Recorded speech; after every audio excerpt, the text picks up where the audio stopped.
แจกทุกคนคลิปนี้เดี๋ยวบอยจะมาแจกเด้อทุกคนเด้อบอยจะบ่ได้มาแจกเงินหรือว่า USDT นะบอยจะบ่ได้แจกแล้วทุกคนเด้อบอยจะมาแจกเทคนิคเทรดตาม Trading View ทุกคนเนาะ BX คู่กับ Trading View เนาะเดี๋ยวบอยจะให้เบิ่งเด้อเบิ่งนี้จะเป็น Trading View เด้อทุกคนเด้อเบิ่งนี้จะเป็น BX เทรดเนาะเมื่อกี้นี่บอยได้ลองเทรดเนาะว่ามันมีอัตราการชนะสูงทุกคนในเทคนิคนี้นะเนาะ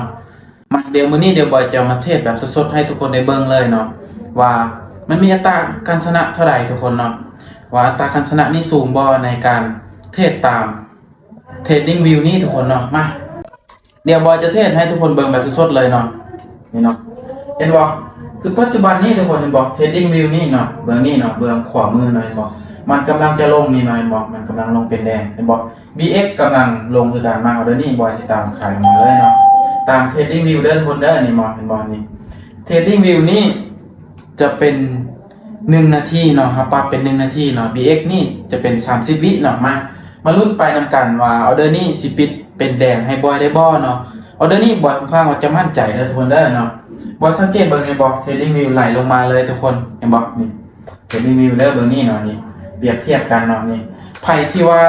บ่มีเทคนิคเนาะก็สามารถเอาเทคนิคใหม่ของบอยนี่ได้เนาะมาออเดอร์นี้ว่าจังได๋สวยเห็นบ่ทุกคนนี่เป็นบ่ส่วนที่ว่ามันเป็นเทรนขาลงนี่งามเด้ทุกคนถ้าเราตามนี่เห็นบ่นี่ BX เป็นเทรนขาลงเห็นบ่Trading View เป็นเทรนขาขึ้นเห็นบ่นี่ BX ก็เป็นเทรนขาขึ้นเห็นบ่นี่ขายลงมาเห็นบ่ขายลงมาเห็นบ่ตามเลยทุกคนประมาณ5วิเฮากดหรือว่า3วิเนาะนี่มาสิออกอีก1ออเดอร์เด้อออเดอร์นี้ขอตามซื้อไปเห็นบ่ Trading View เป็นสีเขียวเนาะเห็นบ่ออเดอร์นี้ก็สิซื้อขึ้นไปอีกซื้อขึ้นไปอีกทุกคนออเดอร์นี้ของข้าว่าจะมั่นใจทุกคนจะได้ก็ต้องปิดเป็นเขียวได้เนาะมาลุ้นไปนำบอยเนาะทุกคนเนาะบอยของข้าว่าจะมั่นใจเด้อสังเกตเบิ่ง Trading View จุดๆนี้เนาะเห็นบ่นี่เป็นเขียวนิ่งเลยเห็นบ่ BX เทรดมันก็กำลังเป็นเขียวคือกันทุกคนง่ายๆทุกคนเนาะสำหรับเทคนิคนี้เนาะบ่ได้ยากมา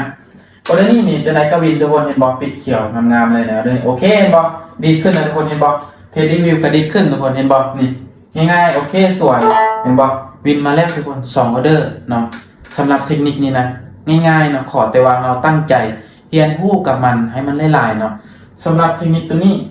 บอยก็ได้ใช้มาประมาณ1อาทิตย์เนาะค่อนข้างว่ามันสามารถสร้างกำไรให้บอยได้ก็เลยมาเอามาแชร์ให้กับทุกๆคนในมื้อนี้เนาะมาใครที่ว่าบ่มีเทคนิคก็สามารถเอาเทคนิคนี้ไปนำใช้ได้เนาะนี่ง่ายๆบอกนี่เป็นเขียวเอาซื้อแล้วนี่บอก